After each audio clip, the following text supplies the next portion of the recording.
So under the Europe continent हम जो पहली कंट्री के बारे में पढ़ेंगे दैट इज फ्रांस। तो देखो हमको ना ये पता है कि फ्रांस को 1789 में उन्होंने पहला स्टेप लिया था, राइट, फॉर द चेंज।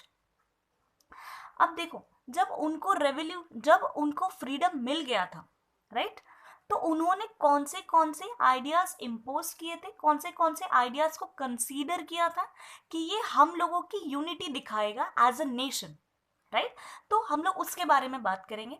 अच्छा अब देखो हम सबको पता है कि फ्रांस जो था वो एक फुल मोनार्च कंट्री थी, राइट। और वहाँ के जो कॉमन पीपल थे वो उससे काफ़ी ज़्यादा परेशान हो चुके थे और उनको क्या चाहिए था, फ्रीडम चाहिए था। अब जब उनको फ्रीडम चाहिए था तो उन्होंने उसके लिए कुछ ना कुछ किया होगा और वो हमने 9th स्टैंडर्ड में देख लिया हुआ है कि उन्होंने क्या क्या स्टेप्स लिए थे। जब उनको फ्रीडम मिल गया, राइट, 1794 में, ये मैंने दोनों एरा को दोनों किंग वाले को भी और रेन ऑफ टेरर को भी कंसीडर करके बोला है। 1794 में जब उनको फ्रीडम मिल गया था तो वहां के लोगों ने कहा कि that we the people of France will design the destiny of the France and the France people, यानी कि हमारे देश के बारे में, हमारे देश की भलाई के लिए हम जो लोग हैं यहाँ पे वो इसका फ्यूचर क्या करेंगे, डिफाइन करेंगे। तो जब रेवोल्यूशनरीज ने फ्रीडम दिलाया तो अब उनके सामने एक चैलेंज ये था कि हम लोगों को कॉमन आइडेंटिटी में कैसे बांधे। तो लोगों ने कुछ अपने अपने पॉइंट्स रखे सामने, उसमें से जो पॉइंट बहुत ज़्यादा कंसिडरेबल हुए और लोगों ने जिसको एक्सेप्ट किया वो पॉइंट्स था, पहला तो कि जितने भी सिटीजन्स हैं, फ्रांस के जितने भी सिटीजन्स हैं उन सब को इक्वल राइट्स मिलेगा, राइट। मतलब पॉइंट का ये था कि जैसे देखो अगर तुमको याद होगा तो फ्रांस में 3 स्टेट हुआ करते थे और उसमें से जो प्लीजेंट्स हुआ करते थे सिर्फ प्लीजेंट्स ही टैक्स पे करते थे, रेस्ट 2 स्टेट्स टैक्स पे नहीं किया करती थी। तो ये पॉइंट का कहने का ये मतलब था या तो टैक्स सब भरेंगे या तो टैक्स कोई भी नहीं भरेगा, राइट। हर किसी को इक्वल राइट्स मिलेंगे। सेकेंड था कि ट्राई कलर फ्लैग एक्सेप्ट किया गया था इंस्टेड ऑफ रॉयल स्टैंडर्ड। जैसे कि हमारी समझो फॉर एग्जांपल कि हमारी सब समझो कि 1000 पीपल एक कंट्री में है और उन 1000 लोगों की जो जो जो रिप्रेजेंट करेगा वो फ्लैग होगा, ना कि किसी किंग का सिंबल या किंग का फ्लैग होगा। और वो 1000 पीपल की आइडेंटिटी उस फ्लैग से होगी। जैसे फॉर एग्जांपल जो हम इंडियंस हैं, अगर हम कहीं बाहर जाते हैं तो जब भी हमें कोई इंडियन बोलता है या हम इंडिया से आए हुए हैं तो लोग पहले वो फ्लैग को कंसीडर करते हैं, ओ अच्छा this one. Third, state assembly, जो कि हमने देखा था फ्रांस चैप्टर में, स्टेट असेंबली जो थी उसको रिप्लेस करके वो लोगों ने नेशनल असेंबली बनाया था। मतलब ये असेंबली सबके लिए ओपन थी। अगर कोई विलिंगली यहाँ पे पार्टिसिपेट करना चाहता है, रिप्रेजेंटेटिव बनना चाहता है, तो उनको कोई स्टॉप नहीं कर सकता। देश के नाम पे गाने बने थे, जैसे कि हमारे लिए हमारा नेशनल एंथम है, उनके लिए भी देश के लिए उन्होंने गाने कंपोज किए थे। देश के लिए वो शपथ लिया करते थे, राइट।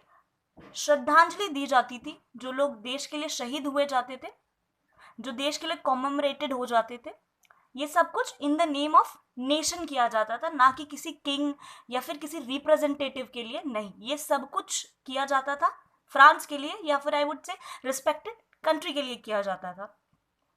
जो राजा लोग थे तो हर राजाओं का अपना अपना एक सिस्टम होता था काम करने का, वो सबको उन्होंने डिस्कार्ड करके एक यूनिफॉर्म एडमिनिस्ट्रेटिव सिस्टम लेकर आए, जिसे हम सेंट्रलाइज एडमिनिस्ट्रेटिव सिस्टम भी कहते हैं।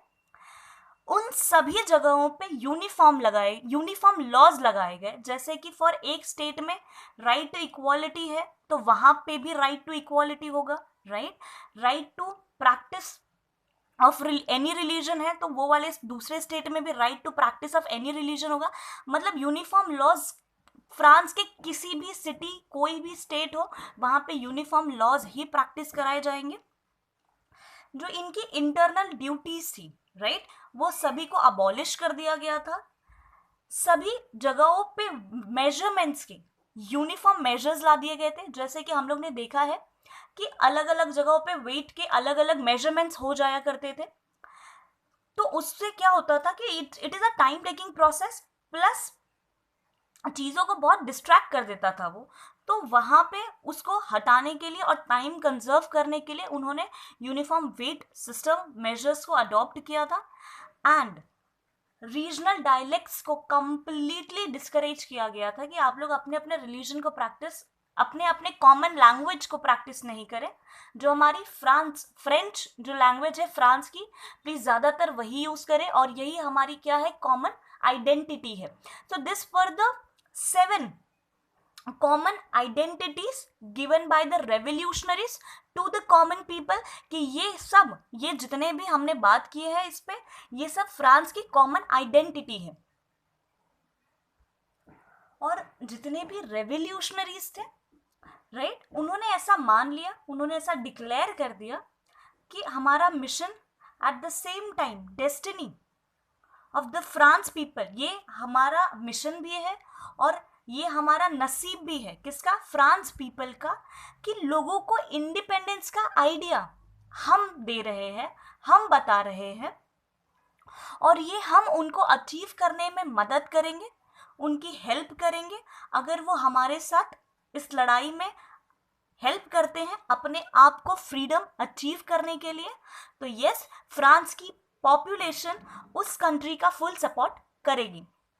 So this was the idea which hit to the mind of the revolutionaries after gaining, or I would say after achieving, freedom from monarchism.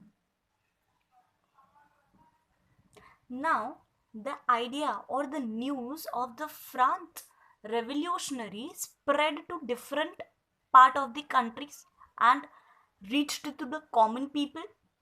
अब कॉमन लोगों के पास भी ये बातें पहुंच गई थी, तो लोगों के हर किसी को देखो फ्रीडम तो चाहिए ही नहीं यार।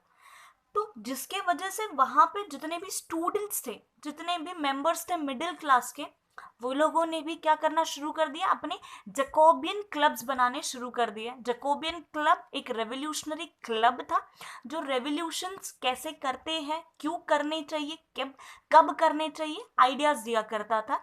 ये फ्रांस का सबसे सक्सेसफुल रेवोल्यूशनरी क्लब था। अच्छा, अब कैसा हुआ ना कि लोगों के आइडियाज, लोगों की एक्टिविटीज ने, अदर कंट्रीज के लोगों की एक्टिविटीज ने फ्रांस की आर्मी को उनके कंट्रीज में वेलकम करना शुरू कर दिया। फॉर एग्जांपल, जैसे कि कोई कंट्री एग्जांपल आप ले लो कि बेल्जियम है, और बेल्जियम में एक जैकोबियन क्लब सेटल हो गया है या स्टार्ट हो गया है, तो वो जैकोबियन क्लब ने फ्रांस की आर्मी को अपने कंट्री में वेलकम किया कि आप लोग आओ और हमारे साथ फ्रीडम के लिए फाइट करो, राइट। एंड दिस वे, इस तरह से, this lead to the rise of nationalism in Europe. हर अलग अलग कंट्री अपने फ्रीडम के लिए फाइट करना शुरू कर दी है। अच्छा, I hope you people are clear with the first topic of rise of nationalism in Europe. Thank you so much.